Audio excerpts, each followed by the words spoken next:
Liga Utama Inggris punya niat bela timnas Indonesia. Saya serius soal ini, sangat senang membela Indonesia.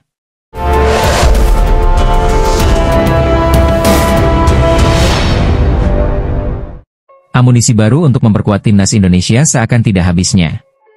Kekinian, beredar kabar jika salah satu bek tangguh dari klub Liga Utama Inggris, yakni Joel Veltman siap bergabung. Disita dari akun Facebook Urmedia, bek untuk klub Liga Utama Inggris Brighton Hove Albion, Joel Veltman menyatakan niat serius untuk membela timnas Indonesia. Hal itu dipertegas Joel Veltman lantaran menurut dia Indonesia mengalir dalam darahnya. Bek asal Belanda kelahiran 15 Januari 1992 itu belum pernah menyelidiki kemungkinan tersebut. Namun kini mengaku terbuka dan bangga jika bisa memperkuat skuad Garuda. Joel Veltman menyadari adanya aturan soal perpindahan federasi, tetapi dia yakin memenuhi syarat karena sudah lebih dari 2 tahun tak membela Belanda. Terakhir kali Veltman bermain untuk timnas Belanda adalah di Euro 2020 yang tertunda akibat pandemi. Nah, berdasarkan regulasi FIFA, ia kini memenuhi kriteria untuk pindah federasi. Saya ingin mencari tahu dan tidak menutup kemungkinan bermain untuk Indonesia. Saya serius soal ini, tegas Veltman. Jika semua terlihat lebih jelas, mungkin saya akan menghubungi Federasi Sepak Bola Indonesia. Saya mungkin akan sangat senang, lanjutnya. Lantas apakah bek tangguh Liga Utama Inggris itu bakal dipanggil PSSI untuk memperkuat timnas Indonesia di ajang babak kualifikasi Piala Dunai 2026 nanti? Pelatih timnas Indonesia U17, Nova Arianto, semakin bersemangat untuk menambah daftar pemain abroad. Hal itu tak lepas dari kesuksesan skuad Garuda Muda melangkah ke Piala Dunia U17. Kepastian itu diraih usai skuad Garuda Muda lolos dari fase grup Piala Asia U17 dengan mengumpulkan 9 poin. Tak heran, Nova Arianto menyatakan pencarian pemain abroad akan dilakukan demi berbicara banyak di Piala Dunia U17 yang akan datang. Mantan asisten pelatih Shin Tae-yong itu berniat menghadirkan lebih banyak lagi sosok-sosok dari Eropa dengan keturunan Indonesia. Memang, jika ada pemain berdarah Indonesia dan performanya baik, pastinya akan kita panggil, kata Nova Arianto menanggapi soal pemain abroad. Sementara itu, Coach Nova tak tutup mata dengan evaluasi setelah laga. Meski hasil akhir timnya menang dan lolos, sang pelatih merasa bahwa ada hal masih harus terus diperbaiki terutama di pemain lapis kedua. Maka dari itu, ia akan terus berupaya menemukan pemain yang memiliki kemampuan di atas rata-rata. Jujur saya tidak bisa memberi nilai baik untuk pemain pelapis, memang mereka harus evaluasi diri dengan baik.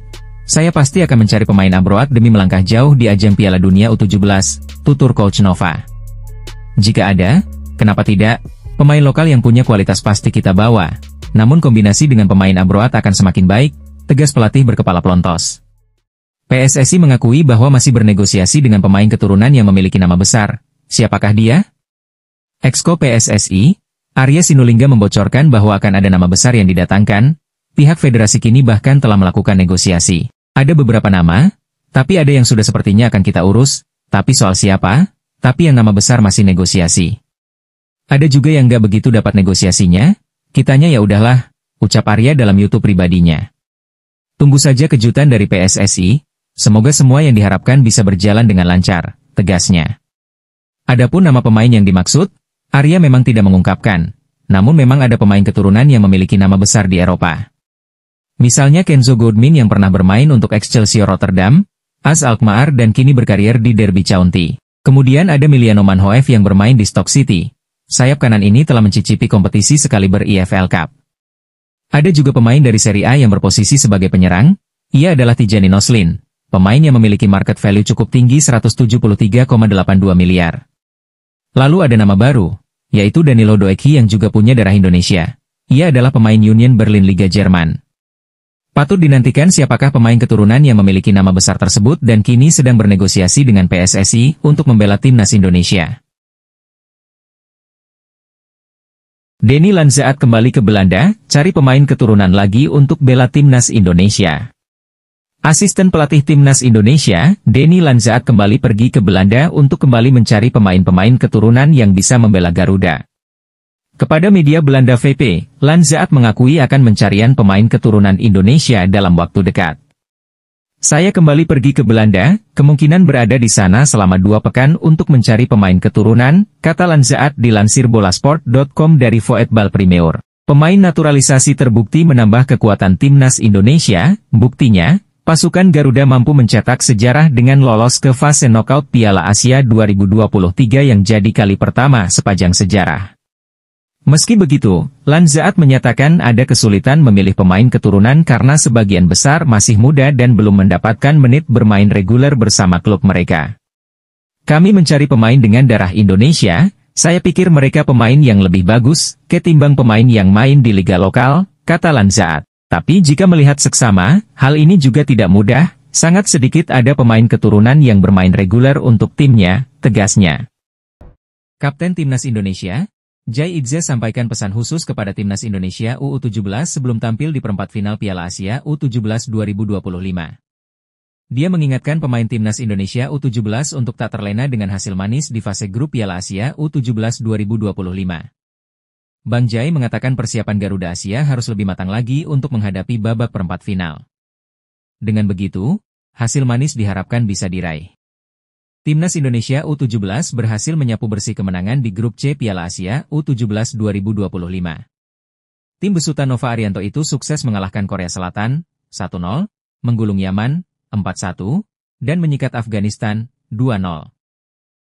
Hasil manis ini memastikan Timnas Indonesia U17 lolos ke perempat final dengan status juara grup. Mereka juga otomatis lolos ke turnamen bergengsi Piala Dunia U17 2025.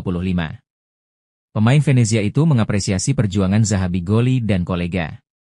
Apalagi ketika harus bersusah payah mengalahkan Afghanistan di laga terakhir grup C pada Jumat, 11 April 2025, dini hari tadi. Meski harus menunggu hingga 90 menit, kemenangan 2-0 atas Afghanistan ini semakin menambah semangat para pemain, ujar Jai Idzes di cuitan Twitternya.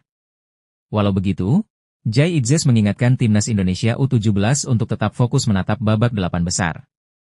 Ex-pemain Go Ahead Eagle itu menginginkan Garuda Asia mempunyai persiapan serta mentalitas yang lebih matang. Perlu persiapan yang lebih matang untuk berjuang di babak 8 besar, bila perlu sampai babak final, kata Jai Idzes. Siapapun yang akan dihadapi nanti tidak akan mudah, tapi kalian harus tampil dengan berani dan berjuang untuk kebanggaan Indonesia, tandasnya. Timnas Indonesia U17 menyudahi fase grup Piala Asia U17 2025 dengan hasil gemilang.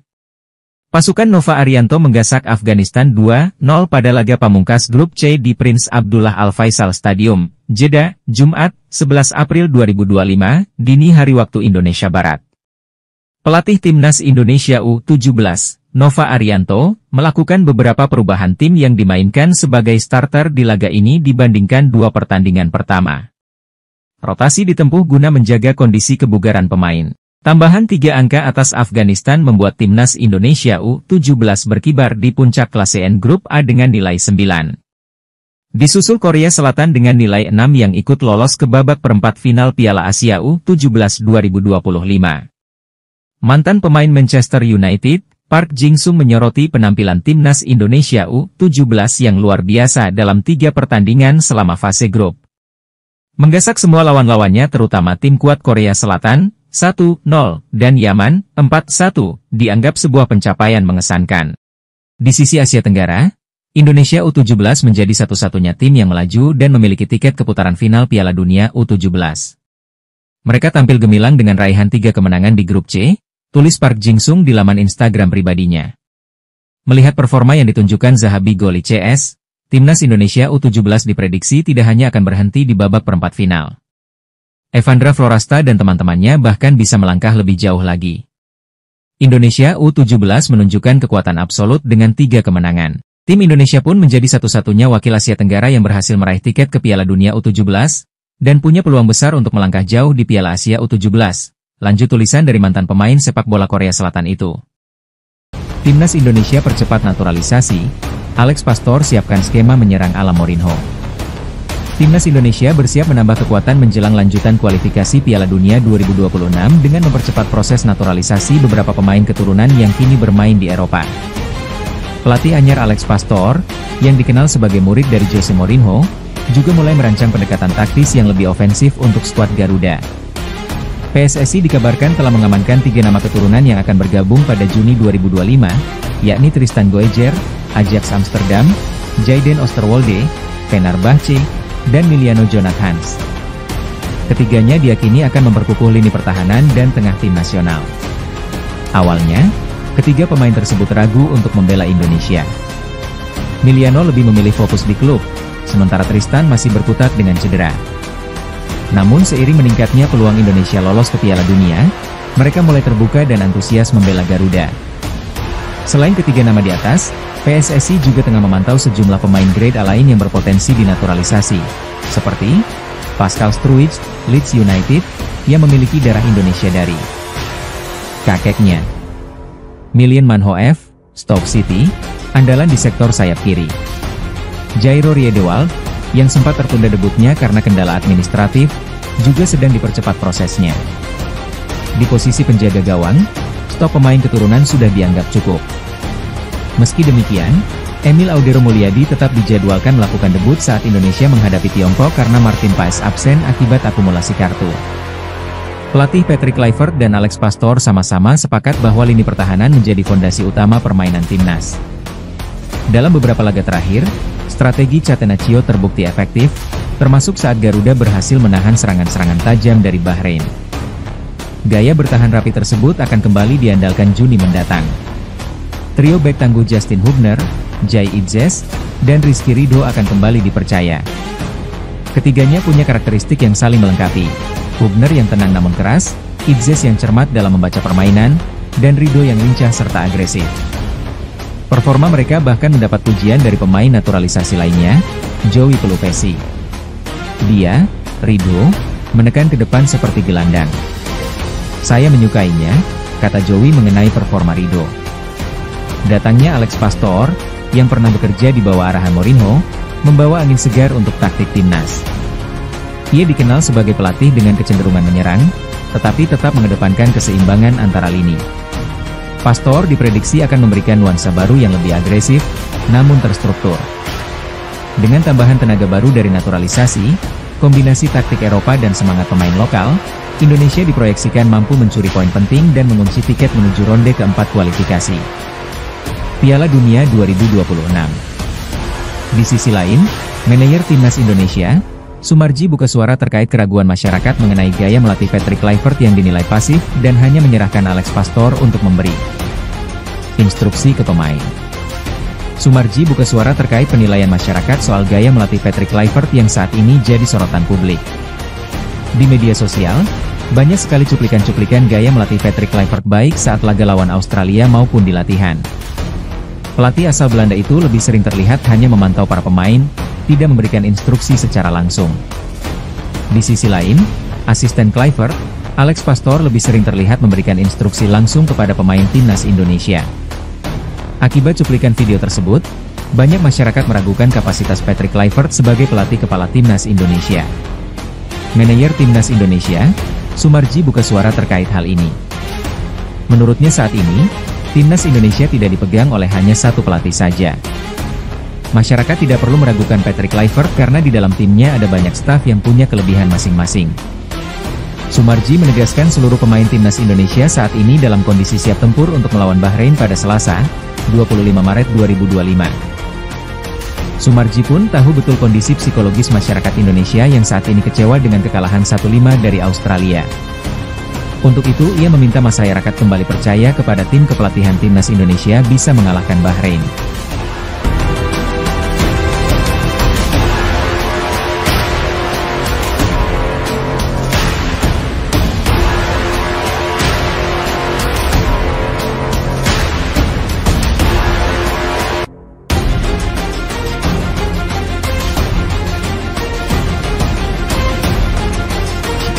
Hai pecinta Garuda. Gacor di Liga Belanda, sudah saatnya PSSI naturalisasi pemain keturunan Bandung ini. Pemain keturunan Bandung, Sjegeert Baartmans, tampil apik bersama Willem II di kompetisi Belanda. Apakah penampilan apiknya ini sudah cukup untuk PSSI menaturalisasinya ke timnas Indonesia? Sjegeert Baartmans menunjukkan performa apiknya bagi tim Willem II U21 saat menghadapi NAC Breda U21 di ajang Liga U21 Belanda pada Sabtu 5 April lalu. Di laga tersebut, penyerang berusia 19 tahun ini berhasil menjaringkan 2 gol dan membawa timnya menang 3-0 atas NAC Breda U21. Bahkan berkat brace-nya itu, Sieget Baartmans membawa Willem II U21 naik ke peringkat ketiga Liga U21 Belanda dengan koleksi 16 poin dari 8 laga. Tambahan 2 golnya itu membuat Sieget Baartmans tercatat telah mencetak 4 gol dan 3 assist dari total 8 pertandingan bersama Willem II U21 di kancah Liga U21 Belanda. Tak pelak catatan tersebut membuat pecinta sepak bola tanah air tertarik dengan kiprah Sieget Baartmans di level usia muda. Akankah dengan catatan itu PSSI akan mencoba menaturalisasi Sieget Baartmans untuk membela timnas Indonesia? Sekadar informasi, Sieget Baartmans memiliki darah keturunan Bandung dari nenek pihak sang ibu. Dilansir dari akun Football Indonesia A, neneknya sendiri lahir di ibu kota Jawa Barat itu. Lebih lanjut disebutkan jika nenek Sieget Baartmans merupakan anak dari hasil perkawinan antara warga Belanda dan warga Indonesia. Karena merupakan generasi ketiga atau dari sang nenek, maka Sieget Baartmans eligible untuk membela timnas Indonesia atau bisa dinaturalisasi. Timnas U17 Indonesia lolos ke perempat final Piala Asia U17 2025 dengan catatan yang sangat sempurna. Garuda Muda menyapu bersih 3 pertandingan grup C dengan kemenangan. Terbaru, tim asuhan Nova Arianto itu menang 2-0 atas Afghanistan di Prince Abdullah Al Faisal Stadium, Jeddah, Jumat, 11 April 2025, dini hari waktu Indonesia Barat. 2 gol Indonesia tercipta di penghujung laga, yang masing-masing lahir lewat aksi Fadli Alberto menit ke-94 dan Zahabi Goli, 95. Hal ini pun langsung mendapat komentar dari mantan pelatih timnas Italia dan Arab Saudi, Roberto Mancini di laman X pribadinya. Sesuatu yang luar biasa. Tidak ada yang mengira hal ini akan terjadi. Selamat untuk timnas muda Indonesia, selamat juga untuk Mr. Erick Thohir, tulis Mancini. Sejarah terus tertulis, semua mata akan tertuju. Sekali lagi selamat, lanjutnya. Hasil ini membuat Indonesia kukuh di puncak klasemen grup C dengan koleksi 9 poin dari 3 pertandingan. Selanjutnya, di perempat final Piala Asia U17 2025, Indonesia akan menantang runner-up grup D yang baru akan memainkan pertandingan terakhir pada hari ini, Jumat, 11 April 2025. Catatan ini terbilang impresif karena selain lulus ke fase grup, Indonesia juga berhak mengamankan tempat di Piala Dunia U17 2025. Timnas U17 Indonesia berhasil mengalahkan Afghanistan pada laga terakhir grup C Piala Asia U17 2025. Duel Timnas U17 Indonesia versus Afghanistan terlaksana di Prince Abdullah Al Faisal Stadium, Jeddah pada 10 April 2025. Pada kesempatan ini, Timnas U17 Indonesia berhasil mengalahkan Afghanistan dengan skor 2-0. Setelah laga, Nova Arianto memberikan apresiasi kepada para pemain yang telah memberikan yang terbaik di lapangan. Pertama saya terima kasih kepada pemain ya atas kerja kerasnya, kata Nova Arianto. Lebih lanjut, Nova Arianto juga memberikan apresiasi kepada Afghanistan. Ia menilai Afghanistan telah bermain cukup baik. Sebagai informasi, Afghanistan merupakan tim terlemah di grup C. Hal tersebut terbukti dengan torehan 3 kekalahan yang dialami Afghanistan. Rinciannya yakni kalah dari Yaman, 0-2, Korea Selatan, 0-6, dan Timnas U17 Indonesia, 0-2. Timnas U17 Afghanistan finish sebagai juru kunci grup C tanpa memiliki poin. Di sisi lain, Timnas U17 Indonesia bercokol di puncak klasemen grup C dengan raihan sempurna 9 poin dari 3 laga. Posisi kedua grup ini ditempati oleh Korea Selatan dengan 6 poin. Dan memang ini sudah kita antisipasi ya, secara Afghanistan sudah tidak punya peluang. Jadi Afghanistan bisa bermain dengan lepas, dan saya lihat Afghanistan bisa bermain baik hari ini. Tapi saya bersyukur para pemain masih bisa fokus 90 menit, dan kita bersyukur kita bisa cetak gol di menit-menit akhir, ucap Nova Arianto.